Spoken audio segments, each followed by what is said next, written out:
And, and we are recording. So, um, anyway, wanted to have another podcast here with another guest. Seems like those are a lot of folks are enjoying it when I bring on a guest, so it's not just me. And today I decided to bring on my dad because of a subject that I think a lot of my adults struggle with, which is teenagers. Like I work with teenagers, but a lot of adults struggle with how do I relate to my teenager, how do I parent my teenager, and that sort of thing. And a lot of it's because teenagers are kind of mysterious. Like on the one hand, the teenager is pushing towards trying to figure out who they are, trying to figure out their own identity, and seemingly pushing their parents away. But then on the other hand, they want their parents. So for a lot of parents, they feel like their teenager's schizophrenic, um, and they don't really know what to think and do with their teenager. I wanted to talk to my dad, who raised four teenagers at one time in the same household, and just to kind of get some insight from him for some of you guys that are out there, so that hopefully it'll encourage you, help you out when you're thinking about raising teenagers in a godly fashion. So that's going to be the subject for today. So I guess, Dad, do you want to just go ahead and kind of give some of your background, be it, I don't know what you want, whatever fun facts you want to give people. Well, I've 33-year public school teaching veteran, coaching, teaching from basketball, football, volleyball, and yeah, four stair-step children, one right after the other. And definitely there were some trying times, but start with that maybe is, number one for me always was faith, and then family, and then my job. And that's just kind of how it ranked. And I still remember there are times as a school teacher coach, there'd be times when there was something extra maybe I could have done, should have done, and I'd say, no, I'm coming home. I haven't seen my family, and my family's a higher priority. But Yeah, and I guess that kind of ties into. So I'm just going to kind of ask you a few questions, and I might make a few comments as we go here, and that kind of ties into something that I wanted to touch on. And you and I were talking a little bit about this yesterday, which is just the idea of when it comes towards parenting, there's kind of a couple of approaches, and just to kind of preface this, like some parenting that I've seen observed as a youth pastor seems to be kind of more reactionary, in the sense of, we're just going to kind of go through life, do our own thing, and if there comes a problem, we'll deal with it and move on. But for the most part, we're just not going to. Yeah, I guess there's not necessarily any planning that goes into being a parent. It's more of just kind of loosey goosey. But you used the word purposeful, like being purposeful in your parenting. So you want to just kind of describe where that, kind of explain what you mean by being purposeful in your parenting. I got to go with a story to start with, and that's as a college, had Aaron, our oldest, senior year in college. My wife and I were high school sweethearts. Ended up our final year of college. We also had our first child. And so in college, right before fatherhood, first discovered Focus on the Family. And wow, what input did the Focus on the Family Jim Dobson programs have? I've never been a dad before. I've never been a parent before. Mm. How do you do this? And I can't say how invaluable Focus on the Family broadcasts were. And I remember hearing one in particular was Raising Positive Kids in a Negative World. And I bought the cassette, I bought the book, and right there, I guess it was cementing the idea that this is the biggest job I have in my lifetime. Not my teaching, not my coaching, Mm-hmm. but raising my children is the biggest job I'm going to have. And so one was just filling myself up, making sure that, I wanted to, it wasn't a have to. I was reading, I was listening. My wife, again, was a great partner. We were doing this together. She'd hear a broadcast and say, oh, you got to hear this. This was really good. And so it was definitely a team effort. And I kind of build off that. Andrew, you have to cut me off whenever you're ready. But part of that purposeful, I thought, you know what, our culture is a huge influence on our children. And so right from the get-go, my wife and I decided, we're going to provide that Christian alternative. And, I was writing down some of the things from Odyssey, Jungle Jam, now it's At the Pond, Right. Ranger Bill, your Story Hour, GT and the Halo Express. We wanted to make sure that we were providing biblical alternatives to what the culture was providing, and so definitely our time, our money, we were purposeful that we're going to invest our money and make sure that our children are getting godly background. And there was the other one I think is so important for parents. Carvane and I, from the start, it was we are teaching our children, not the Sunday school teacher, not the pastor, not the youth pastor in your case, but this is our job. This is our call. We're raising our children, and again, what an important call. Right. Yeah. And I think as a youth pastor, and I was telling you this a couple of days ago, that my kind of line I use is my role is to support, not supplant parents.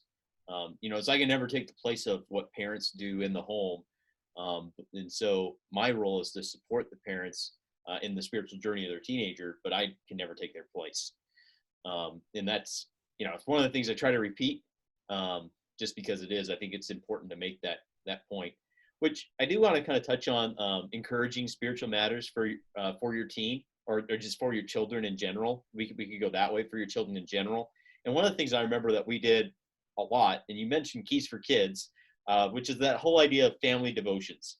And just wanted to talk about, I just wanted to touch on, I guess, what made you guys decide to do family devotions, and then like how did you go about doing it from an early age? Because I remember, I don't remember when we started Keys for Kids, but it was early. So you're going to kind of describe how that went?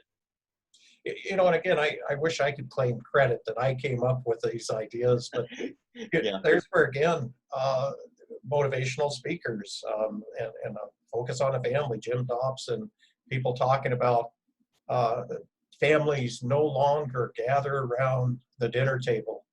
And there's one your mom really gets credit, because with my coaching schedule, dinner wasn't always right at, say, 5:30. Right. Mom was like, yeah, we're going to eat dinner together.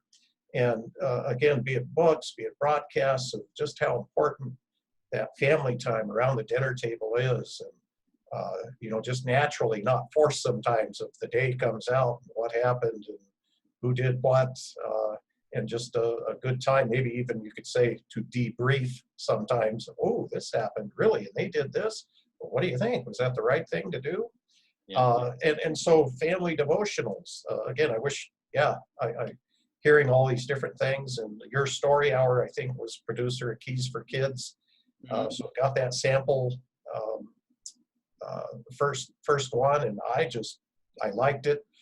Probably did it too long for my older kids, but there's where, I don't know, I could say sometimes I have that simple faith, and stories for children will hit me.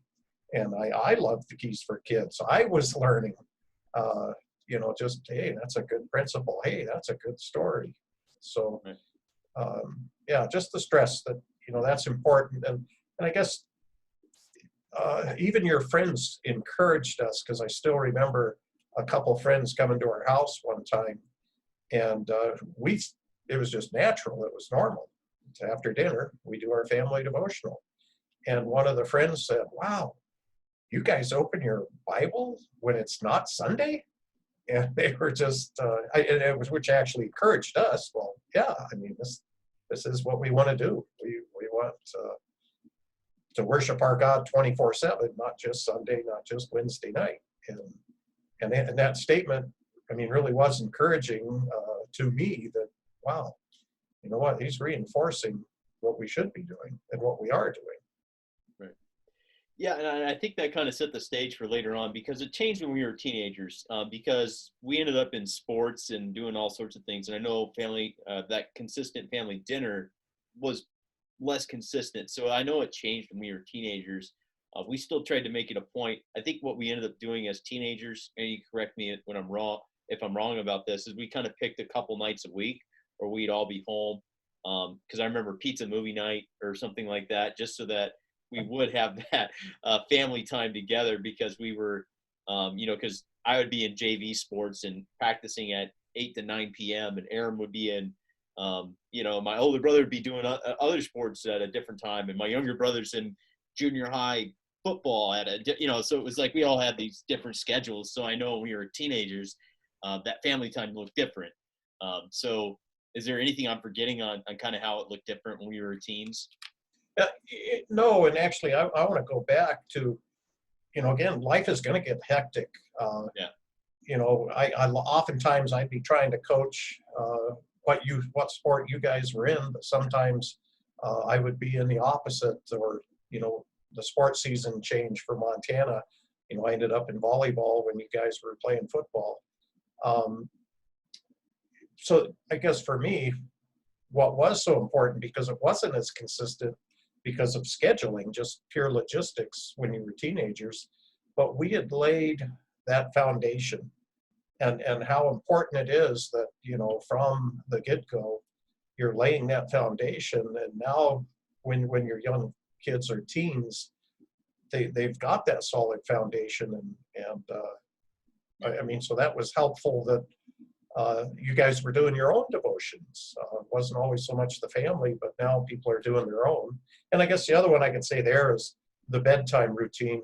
Since I was gone, Mom and I decided I got the bedtime. And so instead of family devotionals, it was more of, Monday night I'm going to meet with Aaron and Dad Aaron, and Tuesday night I'm going to meet with Andrew and Dad Andrew. And so it was a little more, say, one-on-one, which might have been better anyway. I don't know. Well, I think for teenagers, it's got to be different a little bit too, because like teenagers are going through a little bit of an awkward identity stage where they might not be fully comfortable saying what's going on in front of their siblings, especially siblings that they're sharing the same school with. This is like, is my conversation going to stay in this room, or is my older brother, younger brother, or somebody going to overhear and go, flapping their jaws in school and maybe share stuff I don't want shared? Typical teenage drama would be like maybe over a girl I had a crush on or something like that. It's like, no, I don't want my brothers going around embarrassing me in school. So yeah, and I think I wanted to touch on church a little bit because for us, church was a priority, and going to church regularly, not just occasionally, but making that kind of a consistent rhythm in our week.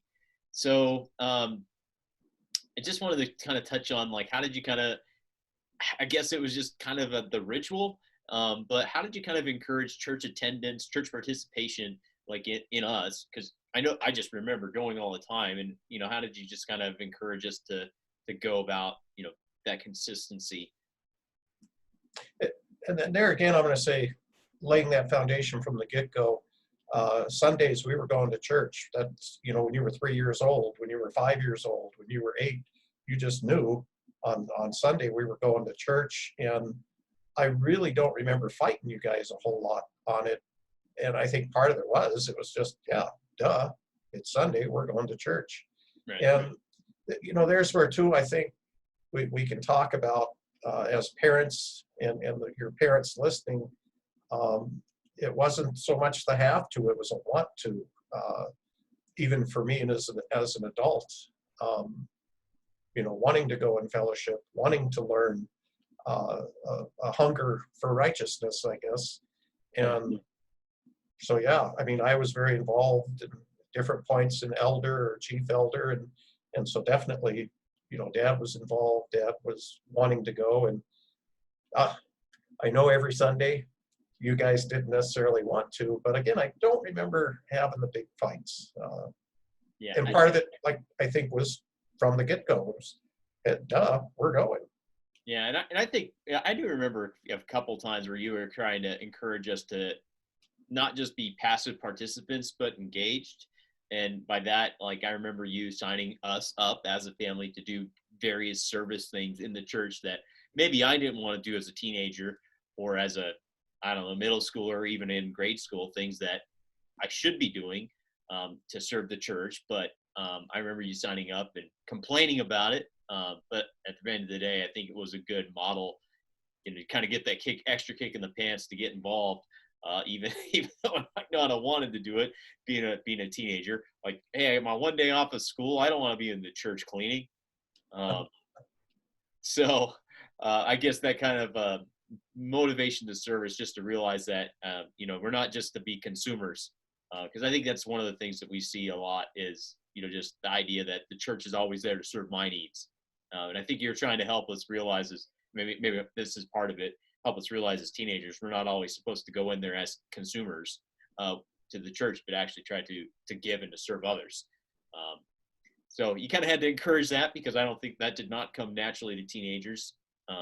So yeah, I don't know. Do you remember some of those moments where? Oh, definitely. There was not always the thanks, Dad, for signing us up again. Uh, you know, and there's where, as a father, it was like, hey, you know, service is good. And again, I tried to be a pretty diplomatic dad and listen to my children's input. But then there were some times I was like, nope, this is something good. It's not going to take us that long. We're going to help out. And yeah, I do remember sometimes like, oh, thanks, Dad. Thanks a lot. Yeah. But so and I think that was kind of moving us into the direction of helping us as your kids, as your not just when we were teens, but throughout our lives, really try to move our faith from being kind of based upon what mom and dad are making me do or what we're just doing as a family to becoming my own personal faith. So I guess, how did you kind of encourage us as your kids to develop a personal relationship with Jesus versus just, you know, this is just a family thing we do? And part of that goes to my story of, you know, I, as a young, late teens, early 20s, I really started asking that question of, am I a Christian? Because I grew up in the United States and North America, and would I be a Hindu if I was in India? And I had some questions, and here's where teachers, maybe part of the motivation for me to be a teacher, elementary teacher, really put a lot of questions in my head, and I was battling and searching for answers, and I found those answers. Apologetics ended up answering a lot of my questions, and I got to give a book because it's young adulthood, but Josh McDowell was a huge influence. When I was young in my 20s, the church I was going to, the old 16 millimeter film now, so clicka, clicka, clicka, clicka, but they did The Evidence Demands a Verdict, Josh McDowell film series, and wow, what a blessing that was for me.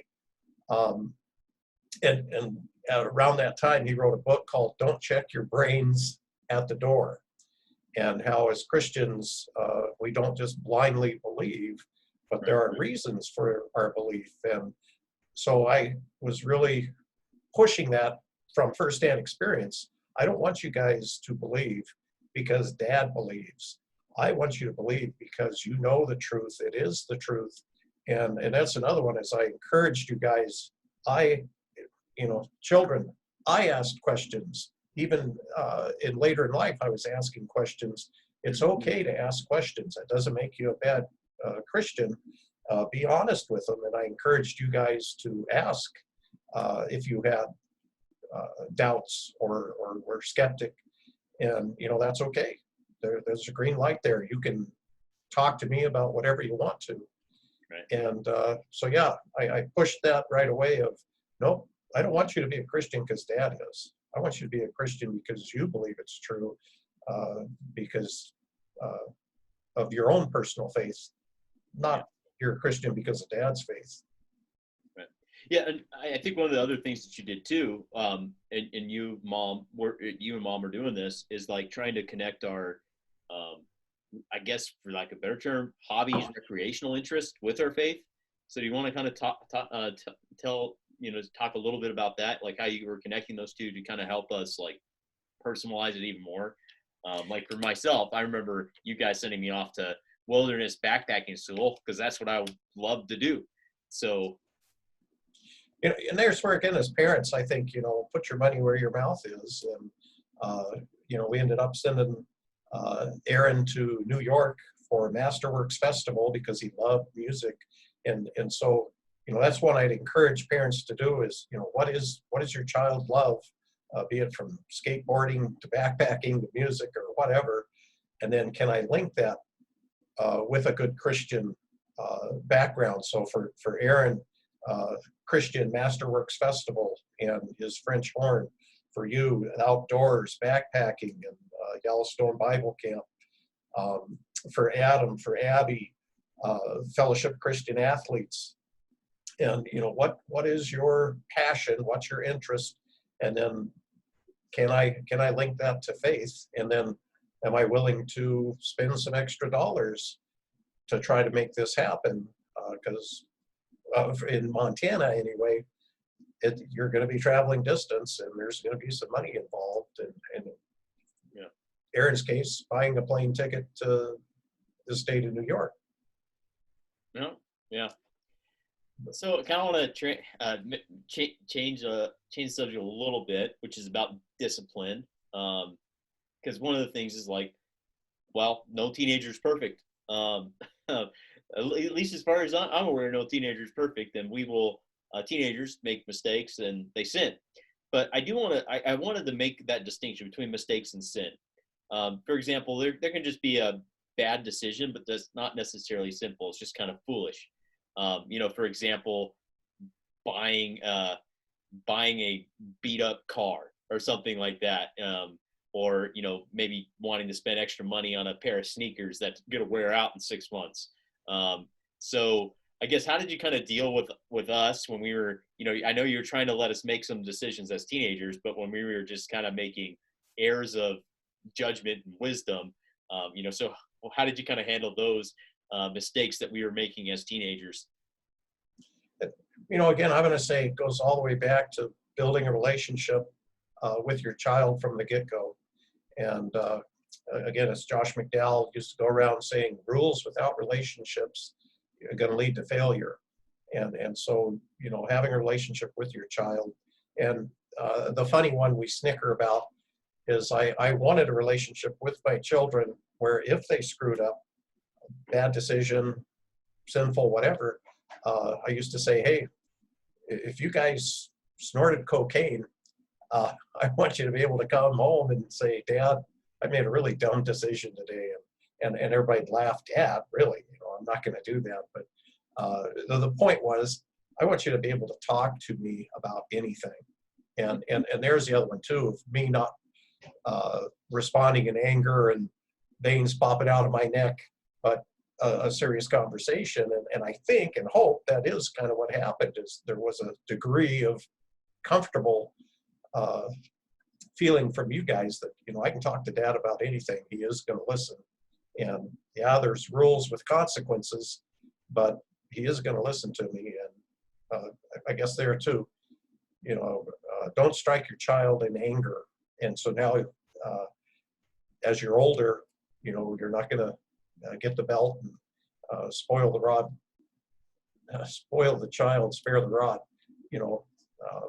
I'm a bad guy because I did spank you guys as young guys, but as teenagers, yeah, it's switched now. We're going to talk.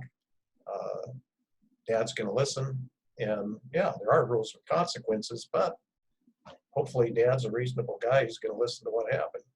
Right. Did I go off on a tangent there? Well, no, you kind of started moving into the more of the sinful direction. I guess I was just thinking like, when we're just being teenagers, not making wise judgments, but they're not necessarily like sinful or morally wrong. They're just mistakes of judgment. It's like. And there, the one story that does stick is younger brother wanting spinners in his gym shoes. And, there's, again, I'd like to say it was my idea, but listening and getting input from, be it Focus on the Family or whatever. And, hey, here's X amount of dollars for your shoes. if you want extra accessories like spinners in your shoes, you're paying the difference. So here's the amount I'm paying. Go buy your shoes, but you're putting in the extra 20, 30, 50, whatever. And yeah, that's your decision, your choice. You put your money where your mouth is, if it's worth it. Yeah. And as parents, you're letting go. Every year they're getting older. You're giving more responsibility to your son, your daughter, and lengthening the leash or shortening the leash if they're making bad decisions, maybe. But yeah, and I think you're kind of touching on it. It's kind of the whole idea of choosing your battles. Like there's some battles that really aren't worth having. Like for example, if I were to wear something ridiculous to school, it's not necessarily wrong. It's just something goofy or something like that. Then it's like, okay, yeah, it's not nothing worth making a big deal about. So it's just kind of realizing like it might be a dumb kind of silly, goofy teenage decision, but it's like, all right, we're not going to have a big blow up over this. But if it's hey, I caught you were caught cheating in school, the response is going to be different. So it's like you can't have the same degree of consequences or lecture or whatever it happens to be. You got to really consider the offense. If it's a mistake of like judgment, or is it a sin, and what kind of sin, like what kind of level of sin are we talking about here? So I remember one of the big things that would really, it wouldn't necessarily, I think what got you more than sometimes like us, I don't know, let's say that we slipped and said a curse word in school or something, what would make you more upset is not necessarily that we slipped and cursed in school, but it would be something more along the lines because we maybe tried to lie to you later about it. That would get you more riled up, I think, than us just, I slipped up. I think that honesty, I think, was something that you were really pushing for, like the honesty between us as kids and parents. And there's what I'd encourage parents. And again, we're all different, and every child's different. But I would often not deal out a punishment if we have the conversation, admission of guilt, whatever, and hey, there's going to be a punishment. I was a processor, and sometimes kind of like, again, don't do it in your anger. So you know what? I'm a little hot right now, or a little angry. I'm going to think about this. Let me simmer on it. And you're going to receive a punishment for what you did. But, you might not find out till tomorrow morning or, the next day. Yep. Yeah. So, we need to kind of start probably closing things down for a little bit because we've been going for about 25-ish minutes. So we might have to come back, visit a couple subjects. Sure, we might get some additional questions. And your dog decided to crash the party. But one of the things that I wanted to touch on is kind of I think this is a good way to kind of conclude it. And I know that you still do this even. It's just the sense of like, at the end of the day, the idea that we can't really change people. It's between them and God. And that includes our children, your children, because you can do what you can as a parent, but ultimately they're in God's hands. So I think it's a reminder, like we need to be, both me as a youth pastor and I guess when you're parenting us, praying for your children. So, praying for them, trusting that God's going to deal with them and take care of them. So I guess I know when you were, I don't know if you're still doing this, but I remember you having a prayer journal, and I think you were praying specific things for us. Are you still kind of doing that, or? You're putting me on a spot here. Yeah, now. I know. Oh, how's this? I know that you were doing that when we were teens. Yeah. I keep thinking I need to do it again. Yeah. Because there's the one I even thought of this. Somebody says God answers prayer, and someone says, really? What prayer has God answered lately in your life? And you're like, and yet you got the prayer journal. It's like, oh, let me grab. Gosh, I can give you quite a few because I wrote them down as they happened. And anyway, no, I got to admit, I'm not doing it now. I keep thinking I need to get back to it. part of that's even to remember, we need to be faithful. We tell somebody, yep, I'll pray for you. And we remember for 2-3 days, and then pretty soon we've forgotten about it. And, Yeah. You got it written down. It's like, oh yeah, I'm supposed to be praying for this, about this person. But I guess that when we were your kid, when we were in your house, I know that you were consistently praying for us. I did want to touch on that. Like, I think that, I'm sure it didn't happen every day because that's life. Things happen. But probably more often than not, I think you were. I remember your daily devotion routine. Like, you had your word, your Bible open with your devotional, and then your prayer journal over on the side, and it was kind of a consistent rhythm where it was like every day I knew, even though I might not have said I appreciated it or anything else, every day I knew that you and Mom were praying for us as your kids. So I think that says a lot, because it's like and I think it's kind of one of those, like I was saying earlier, it's one of those things where we realize that ultimately God's the one who's going to do it, who's going to take care of the kids, and He's the only one who can change their hearts. We can do the best we can, but ultimately God's the one. And I think there's too, where again, it's the team thing of not only Mom and Dad praying for you, but grandparents praying for you, and maybe members of the church praying for the youth. And so, yeah, what a team concept when it comes to prayer, that, it's not just Mom and Dad praying for their children, but hopefully extended family, hopefully members of the church. And either prayer is effective or it's not. We believe it is. So. Yeah, and I think I kind of wanted to at least end this round of conversation there, because I want to remind people that, at the end of the day, you do the best you can, but you really need to be spending time on your knees. It's like, who's more powerful, me or God? You just start thinking, I guess you start thinking about it that way. It's like, I better be asking Him to take charge in this situation. So any kind of closing thoughts for you? No, I think we did good. I hope we did. All right, well, we'll see what people say. Hopefully you guys enjoyed checking out this video. You made it to the end. Congratulations, you made it 30 minutes. Listen to me and my dad talk about parenting. I hope that this encouraged you. If you do have any questions, please comment below, or send me a message or email. I'd love to kind of hear from you. And who knows, depending on what we hear, you might get some questions and get invited back on. So we'll see what happens here. So thanks for coming on, Dad. Can't wait for my paycheck.